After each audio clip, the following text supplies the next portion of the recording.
Est-ce que la vie marine serait affectée par l'ajout d'un troisième lien dans le fleuve Saint-Laurent?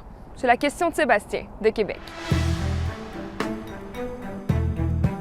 Le principal impact d'un tunnel sous-marin sera le bruit engendré par la construction, notamment par le forage.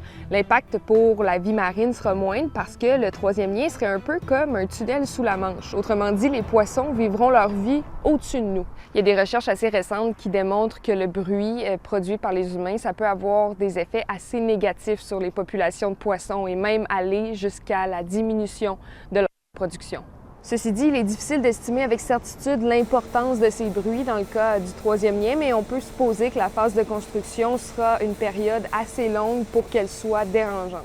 Mais ça, c'est autant pour les humains que pour les poissons. Des experts à qui j'ai parlé me soulignaient aussi que la modification du paysage aux abords du tunnel pourrait influencer les habitats aquatiques. Mais ces perturbations-là sont difficiles à quantifier tant qu'on n'a pas une idée beaucoup plus claire du projet.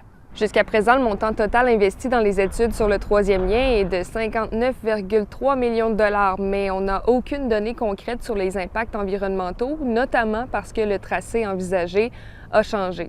En 2019, au moment où le projet de troisième lien était tracé près du pont de l'île d'Orléans, ce secteur était considéré sensible en raison de la proximité d'habitats du bord rayé. Et donc, dans le cas qui nous concerne, pour un tunnel de centre-ville à centre-ville, on ne sait toujours pas si une espèce serait directement affectée par le corridor choisi parce que le corridor n'est toujours pas complètement choisi.